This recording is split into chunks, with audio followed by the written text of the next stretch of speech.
there's really 3 different kinds of therapy to support your well-being. There's psychopharmaceutical, obviously, medications that are needed for some folks. There's psychotherapy, which is talk therapy.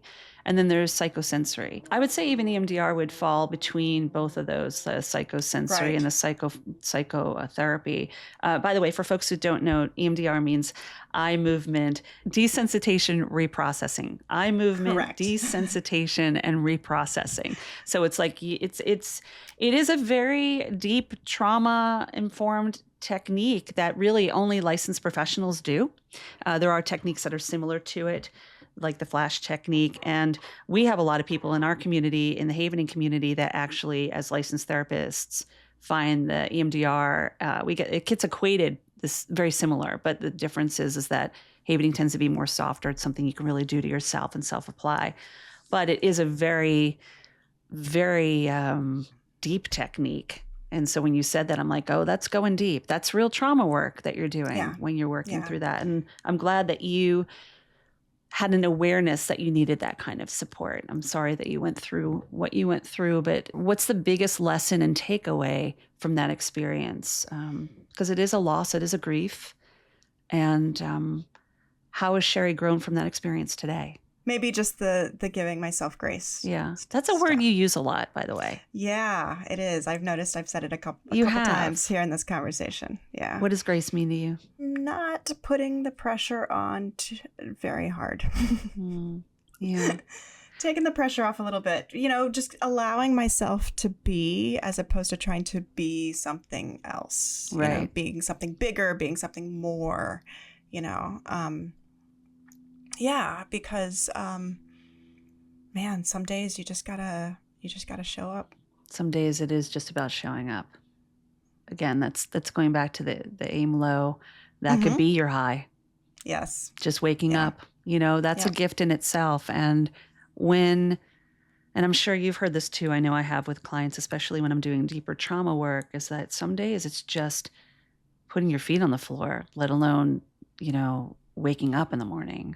So it's learning how to support yourself. It doesn't mean putting on the sneakers and going for a run. It might just mean getting up and just being present and allowing another day. Yes. Yes. Yeah.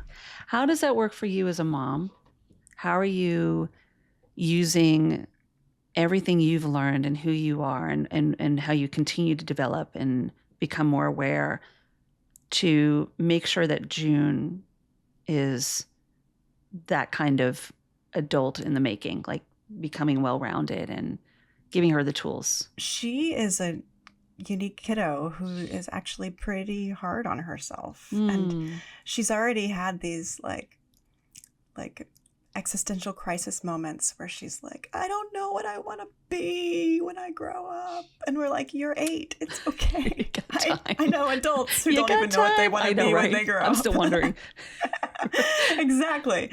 So, it's amazing. But we do the deep breathing together. And, as a personal trainer, I'm always interested in mental health and in mental strength as far as athleticism goes.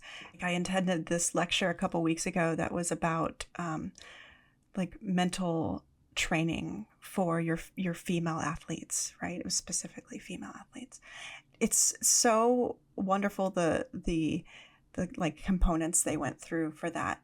And one of them was just like, mistakes happen. It is expected that mistakes will happen. Even the pros make mistakes, but you gotta it's how you move through the mistake is key.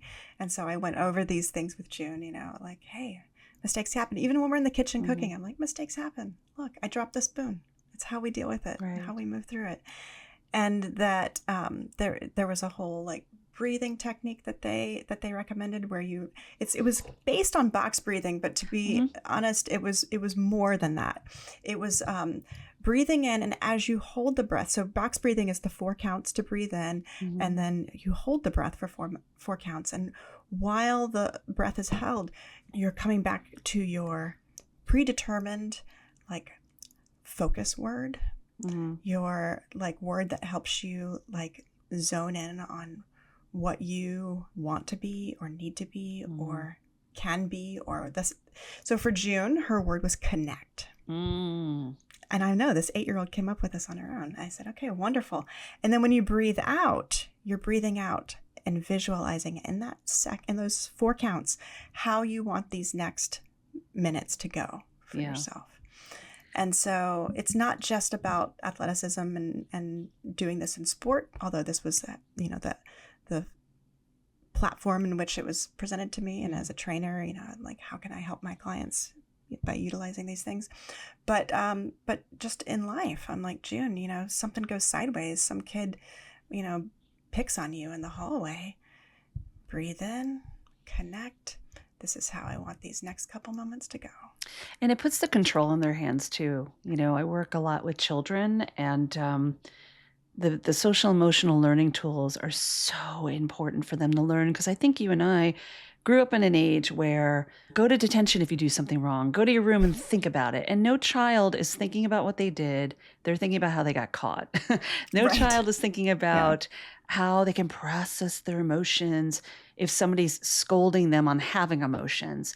Here we live in a day where we're seeing the importance of a child having permission to be who they are and feel, and then giving them tools to inspire themselves. Like, I'm not inspiring them, you're not. It's I'm not healing them, you're not. It's giving them tools to build resiliency to be Beautifully that. said. Right? Yes. Yeah. They're building resiliency so that they are more well-rounded. They know how to be aware of what's coming up for them. And then they have beautiful tools like the breathing or taking a walk or doing havening or anything that they can put in their little brain candy jar or their little mental health toolbox to pull out when they need it, you know? Yeah. And the more we offer that, it's really beautiful to see what can happen when a child has control of which direction they want to go. And listen, as we both know, it's not a fully developed brain, but it is developing.